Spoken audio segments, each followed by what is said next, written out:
5. How are you guys doing?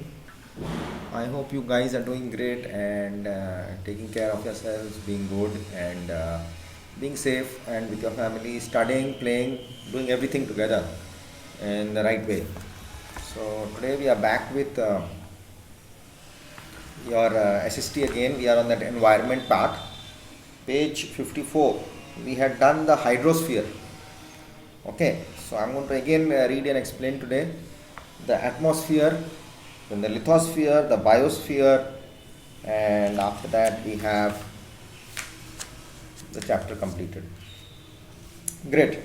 So hydrosphere we have done, which was dealing with water, how the water recycles on the earth, how it goes up to the sky, makes clouds, water comes down, again there is precipitation, again there is heat, and the water vapor goes up again. So there is so much water in the sea, but it does not finish. This water again goes back to the hills, becomes ice, again it falls water again. So God's creation, wonderful. Atmosphere. Take a deep breath. What do you feel? Don't you feel cool, tingling, sensational in your nostrils? Do you know what is this? Or do you know what that is? It is air. Air is a part of the atmosphere. Atmosphere is the colorless and odorless layer of gases surrounding the earth. It is like a shield that protects the earth from the harmful rays of the sun. The atmosphere consists of a number of gases and water vapor in various proportions. It consists of nitrogen, which is 78%, and oxygen, which is 21%. The other gases, such as carbon dioxide, hydrogen, argon, and helium, are found in traces, not much. Oxygen is the most important gas for survival. Carbon dioxide is needed by plants for making food. Water vapor in the atmosphere helps in controlling the temperature of a place and helps in formation of rainfall. Life would not be possible without the atmosphere.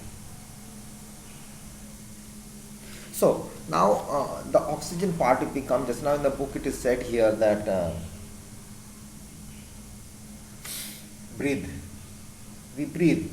We feel this air going inside. If it's pure, if it is clear, we like it. But if there is a bad smell or there is some smoke in it, we don't want to take it in, isn't it? Because our lungs don't allow it. But that too, car smoke and all, everything is going on, bus smoke, factory smoke, somewhere fire is burning, tire is burning, somewhere paper is burning, dirt in the drains, and whatever smell is coming out, it mixes up with the atmosphere. We are breathing that, which is pollution, which is not good. But when we are, suppose at the school area, where you live in Kamtol, or other whichever place you live in that side, in your village part, the air is so clear, so clean, there is no pollution, no burning of useless things, there is no wastage of useless things, there is no garbage center, there is no open drains with full of dirt. So that air is very clear. So when you get up in the morning, go to your terrace and breathe, you will see your lungs inside will get cool and nice and you will feel fresh. And that same thing you come and breathe in Agoria market, you won't get that feeling. At the same time, test it and see, you'll never get the same feeling because your place is green. The plants are taking in carbon dioxide. So much of plants are there, so much of trees are there, so much of fields are there. They are taking in the carbon dioxide and releasing the oxygen. But inside the city, there are so many buildings, roads, buses, tram, cars and scooters, motorcycles, offices, and shops. Where are the trees? No plants. So who's going to take in the carbon dioxide? It is there in the atmosphere. It is going around. Okay, so that is the atmosphere of gases, and it covers the earth from the harmful sun rays. Sun has got ultraviolet rays which can which can harm us a lot. It's going to harm us. It can burn your skin. It can, it will harm your skin also. That's why you have these sunscreens in the market. People use sunscreen so that you don't get tanned, or it does not affect your skin or your eyes. That's why we wear sunglasses also when there is too much of sun. Okay, and there is water vapor. This water vapor which is there in the air, it helps to control the temperature of a place. Now that helps in making the clouds. It goes up, formation of clouds, and that helps in the rain to come. Simple basic thing of atmosphere. And 78% is nitrogen. Nitrogen is there always in the atmosphere, in the outer layer part, and oxygen is 21%. So that makes 78 and 20, 98, and 1, 78 and 21, that is 99%. Okay, so other gases 1% which are there are other gases such as carbon dioxide, hydrogen, argon, helium are found in traces, very little in the atmosphere part, outside part. And without oxygen we cannot survive. Without carbon dioxide plants cannot make their food. And because there are so much of plants, and they take in the most of the carbon dioxide. Now we come to the lithosphere. See the lithosphere, you see this picture in the book on page 55. You will see the outermost, the green part is the crust, then we have the mantle, then we have the outer core, and then we have the inner core. The innermost part is called the core. Core is right inside the middle. It's called a core. Lithosphere. The lithosphere is the surface of the earth